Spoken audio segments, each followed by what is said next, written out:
बाक्सा जिल्ला दुलाराय बर' हारिमु आफादनि खुंगा दथि स्नि बैसागो फोरबो फालिथाय लोगोसे मुसलपुर हालामनि दुलाराय बर' हारिमु आफादनि सेथि बैसागु रंजालि फालिथाय फोरबोआ दिनै बाथौफुरि थानसालिनि बे फोथाराव फुंनिफ्रायनो गोग्गोम हाबाफारि लानानै खुंनाय जादों। गिबियावनो जोंहा दिनै फुंनिफ्राय दङमोन मा गिबि दरखं बेखेवनाय, बिनि उनाव दंमोन सायनासालि बेखेवनाय, बिनि उनाव दंमोन गौथुमारि फिरफिला बिरहोनाय, बिनि उनाव दङमोन रंजालि बैसागो फोरबोनि फिरफिला बिरहोनाय, बिनि उनाव दङमोन गोथै सि बाउनाय, बिनि उनावनो जोंनि मोनसे मैखोम हाबाफारि बेया जाहैबाय बोर बिहो। बेवहाय जोङो बे ओनसोलनि बे हालामनि बैसोगोरा मानसिफोरखौ जोङो लिंबोनानै बिथांमोनखौ जोङो खुलुमनानै बिथांमोनखौ जोङो मान बावो आरो लोगोसेनो बिथांमोननिफ्राय जोङो उन्दैफ्रा खुलुमनानै बोर लायोबो आरो बे लेखायैनो बे हाबाफारिखौ बोर बिहो हाबाफारि लानाय जादों। बिनि उनाव दंफां फुलि गायनाय हाबाफारिबो दङमोन। बेनि उनावहाय जोंनि बे बैसागु रंजानाय आरो बैसागु खुंग्रि मोसानाय बादायलायनाय हाबाफारि बे हाबाफारि दङमोन। बिनि उनावहाय जोंनि जोबथि हाबाफारि हिसाबै दङ मा गेवलां बैसागो रंजाथाइ आरो बान्था राननाय, बेबायदि हाबाफारि दङ।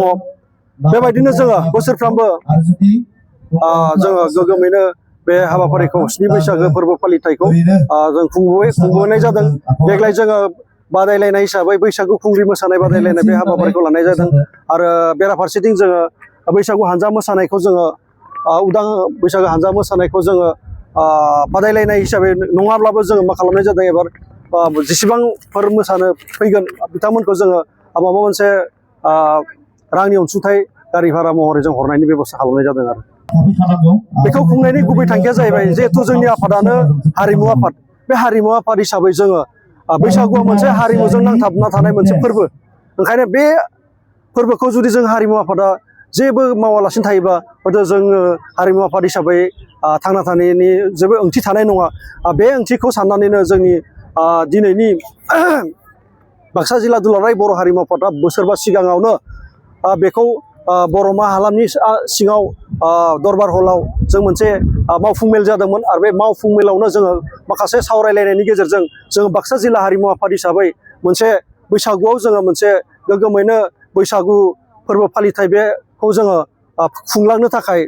हाबाफारि लादों। जाय हाबाफारिखौ जों सानै हयै मा खालामनाय जादों बैसागुनि 7 खालाराव खालामनाय जादों। मानोना गुबुनारिफ्रा जेरैबायदि खात बिहु जायो थिग बेबायदिनो जोङो बे खात बिहुनि गेजेरजों 7 बैसागोनि गेजेरावनो माबे सानखौ जोङो लायोब्ला मोजां जागोन बेखौ सानै जोङो 7 बैसागोनि लास्ट खालि बे सानखौ थि खालामनाय जादों। जिहेथु मानसिफ्रा गोजानाव साख्रि मावनाय बबेबा